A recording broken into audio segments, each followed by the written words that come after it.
एक बार की बात है, एक युवा लड़का एक बार एक बौद्ध भिक्षु के पास पहुंचा।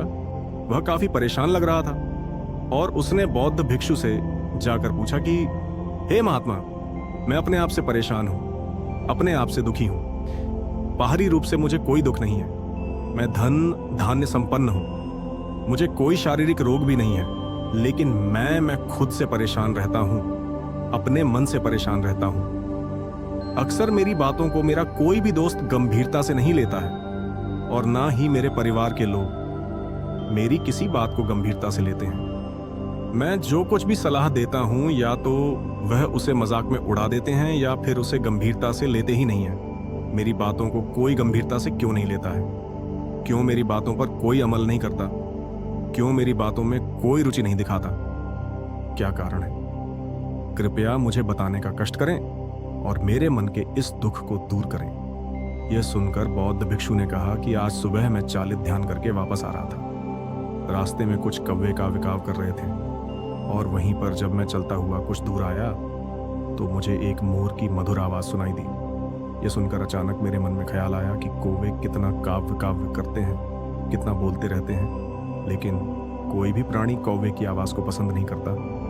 मोर हमेशा सही परिस्थिति के हिसाब से बोलता है।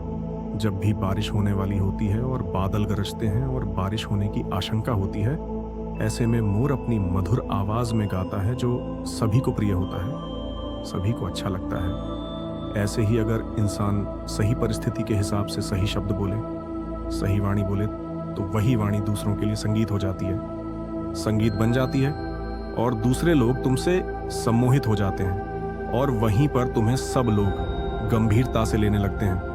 और दूसरी तरफ अगर तुम यूं ही बेफिजूल ऐसे ही बोलते रहते हो, बिना किसी बात के बोले चले जाते हो, तो फिर तुम्हें कोई गंभीरता से नहीं लेता।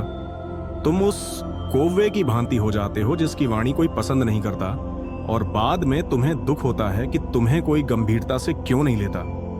इसीलिए अपने शब्दों को बेहद बुद्धिमानी के साथ इस्तेमाल करना सीखो।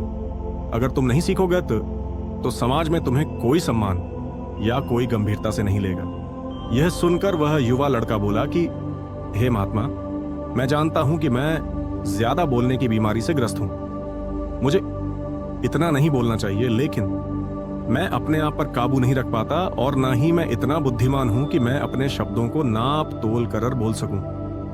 मैं तो किसी से बात करते वक्त इतना सोचता भी नहीं कि मुझे अपने शब्द किस तरह इस्तेमाल करने हैं।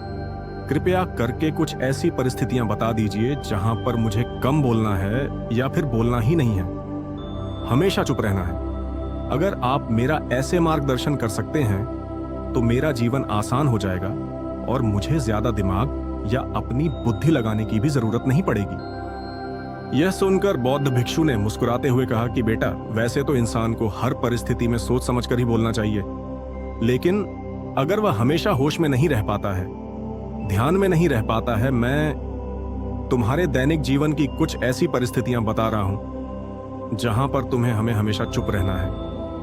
अगर तुम ऐसी जगहों पर कुछ बोलोगे तो तुम्हारा अपमान ही होगा या फिर तुम्हें कोई गंभीरता से नहीं लेगा। सबसे पहली जगह है, या यूं कहे ऐसी परिस्थिति जहां पर इंसान को हमेशा चुप रहना चाहिए, वो है जब किसी ऐसे विषय के बारे में बातचीत हो रही हो जिसके बारे में आपको कोई जानकारी ही नहीं है। तो ऐसी परिस्थिति में व्यर्थ में बीच में टान अड़ाना, व्यर्थ का ज्ञान देना आपको कुछ पता नहीं है, लेकिन फिर भी आप अपना ज्ञान देने के लिए उत्सुक हैं, तो ऐसी जगह पर आपका अपमान ही होगा। जरा तुम खुद सोचो, जब कोई बीमार आदमी अपनी बीमारी के बारे में चर्चा कर रहा हो और आपको उस बीमारी के बारे में कोई भी ज्ञान नहीं है, लेकिन फिर भी आप व्यर्थ में बेकार में उसे ऐसी ऐसी औषधियां बता रहे हैं जिनका उसकी बीमारी से कोई तालमेल ही नहीं है, तो ऐसे में आप अपनी प्रतिष्ठा अपने हाथों से खो रहे होते हैं और आपको पता ही नहीं होता। ऐसी परिस्थिति में आदमी को हमेशा सुनना चाहिए। ध्यान से सुनना भी एक कला होती है। अगर आप सुनने का दिखावा करेंगे तो कहीं ना कहीं सामने वाले आदमी को यह एहसास हो जाता है कि यह मेरी बात पूरे ध्यान से नहीं सुन रहा है। इसीलिए जब आपको किसी विषय के बारे में पूरी तरह से जानकारी ना हो तो वहां पर केवल अपने कान लगाना ही ज्यादा महत्वपूर्ण होता है, ज्यादा जरूरी होता है। आप उस इंसान की बातें ध्यान से सुन सकते हैं और इसी बीच आप दोनों के बीच एक संबंध पैदा होगा। और वह संबंध सच्चा होगा, क्योंकि आपने उसके बात को बड़े ही ध्यान से सुना है और इस बात का पता सामने वाले को भी होता है। तो हम बिना कुछ बोले सिर्फ सुनने मात्र से किसी को अपना मित्र बना सकते हैं। इस बात को हमेशा ध्यान में रखना। दूसरी जगह जहां इंसान को हमेशा चुप रहना चाहिए वह खाना। खाते समय खाना इंसान को हमेशा चुप रहकर खाना चाहिए, मौन रहकर खाना चाहिए। महात्मा बुद्ध और उनके भिक्षु हमेशा चुप रहकर भोजन करते हैं, शांत भाव से भोजन करते हैं, परिपूर्ण होकर भोजन करते हैं, पूरी तरह से करते हैं, एक एक टुकड़े का स्वाद लेकर भोजन करते हैं। और ऐसा भोजन जब आपके शरीर में पहुंचता है तो वह आपके अंग अंग तक ऊर्जा पहुंचाता है। अक्सर हम भोजन करते वक्त कुछ ना कुछ बोलते रहते हैं, कुछ ना कुछ सुनते रहते हैं, लेकिन मौन रहकर पूरा स्वाद लेकर उस भोजन को कभी नहीं करते।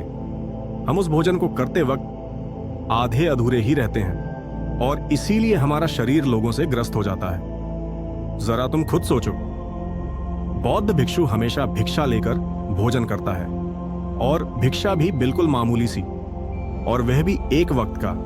तो एक वक्त भोजन करने के बाद भी वह इतने स्वस्थ रहते थे, इतने उत्साह जोश और आनंद से भरे होते थे।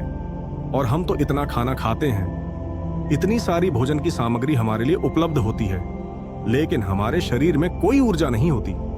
इसका सबसे बड़ा कारण होता है कि हम अपना भोजन होश में नहीं करते थे, परिपूर्ण होकर नहीं करते हैं, मौन रहकर नहीं करते हैं। इसीलिए अपना भोजन हमेशा मौन रहकर ही करो। तीसरी जगह जहां पर अगर आपने चुप रहना सीख लिया तो इसका मतलब यह है कि आपने अपने ऊपर विजय हासिल कर ली। जी हां, गुस्से में शांत रहना या चुप रहना इतना आसान नहीं होता है। अक्सर हम गुस्से से भरकर कुछ ऐसे शब्द या अपशब्द बोल जाते हैं जिसका पछतावा हमें हमेशा रहता है, लेकिन जुबान से निकला हुआ शब्द वापस नहीं हो सकता, उस शब्द को मिटाया भी नहीं जा सकता। अब वह जिंदगी भर हमारे दामन से जुड़ चुका है और वह गुस्से में बोला गया। अब शब्द हमारे मन को समय समय पर बेचैन करता रहता है, दुखी करता रहता है, लेकिन गुस्से के वक्त चुप रहना सीखना भी एक बहुत बड़ी कला होती है। गुस्से में आदमी का अपने ऊपर काबू कहां रहता है, अपनी इंद्रियों को वश में कहां रख पाता है।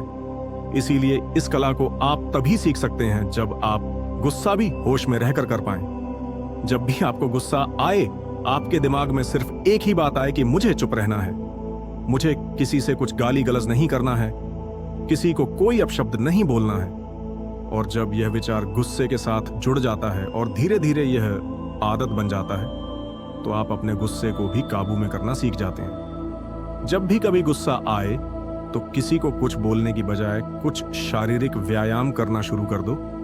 उछलना, भागना, दौड़ना, जिम करना, कुछ भी। आप ऐसा व्यायाम कर सकते हो जिसमें आपका शरीर थक जाए। आप पाएंगे कि जब आपका शरीर थक जाता है तो आपका मन भी शांत हो जाता है। आपने उस गुस्से की ऊर्जा को एक सकारात्मक रूप दे दिया, और यही बुद्धिमान व्यक्ति की पहचान होती है, जो दूसरों के तानों से भी अपना घर बना लेता है, अपनी कामयाबी के रास्ते निकाल लेता है। वही सच में बुद्धिमान आदमी है। जो जहर को भी दवा बनाकर इस्तेमाल करना सीख जाए, वही असली बुद्धिमान होता है। चौथी जगह जहां आप चुप रहेंगे तो आपके लिए वही सबसे ज्यादा बेहतर होगा जब चार लोग आपस में बैठकर बातें कर रहे हो। कोई बैठक कर रहे हो तो वहां पर जब चार लोग बात कर रहे होते हैं तो चारों लोग एक साथ तो बात कर नहीं सकते। एक बार में एक व्यक्ति बोलेगा और तीन सुनेंगे, तभी वह बैठक कामयाब हो पाएगी, तभी वह चर्चा सही रूप में आगे बढ़ पाएगी। लेकिन अगर कोई आदमी ऐसा बैठा हुआ है जो बीच में ही दूसरे की बात काट कर अपनी बात को ऊपर रखना चाहता है, तो ऐसे में वह चर्चा या वह बैठक आपको कहीं नहीं पहुंचाएगी और चारों लोगों के बीच आप सबसे मूर्ख कहलाओगे।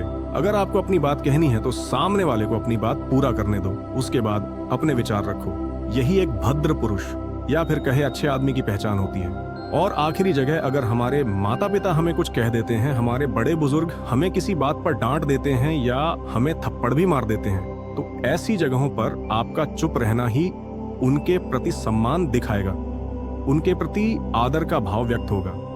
अगर आप उनके सामने उनका विरोध कर देते हैं, उनका प्रतिरोध कर देते हैं, तो वह गुस्सा तो थोड़ी देर बाद शांत हो जाएगा, लेकिन वह कही गई बात, वह विरोध किया हुआ शब्द या फिर कुछ भी उल्टा सीधा हमेशा आपके मन को सताएगा। और आपके माता पिता को हमेशा यही लगेगा कि ये हमारी इज्जत नहीं करता, हमारी बात नहीं मानता, क्योंकि ये कमाने लग गया है, ये बड़ा बन गया है। ऐसी ऐसी बातें उठेंगी, ऐसे ऐसे तंज कसे जाएंगे। इसीलिए ऐसी जगह पे आप मौन रहिए, चुप रहिए, कुछ मत बोलिए। अपने गुस्से को अपने अंदर ही पी लीजिए, कुछ व्यायाम कर लीजिए, भाग लीजिए, दौड़ लीजिए, आपका मन अपने आप शांत हो जाएगा। आखिर में बौद्ध भिक्षु ने अपनी बात को खत्म करते हुए कहा कि कम शब्दों में अपनी भावनाओं को उतारना सीखो। शब्द हथियार की तरह होते हैं।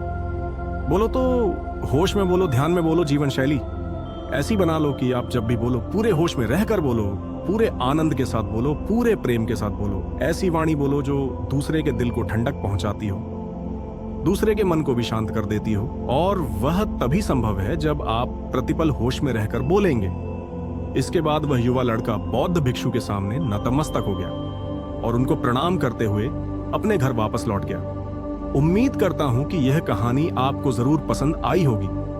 पसंद आई हो तो अपने दोस्तों के साथ शेयर जरूर करें, और चैनल पर नए हैं तो चैनल को सब्सक्राइब जरूर करें ताकि वीडियो आपके पास पहुंच पाए। नमो बुद्धाय।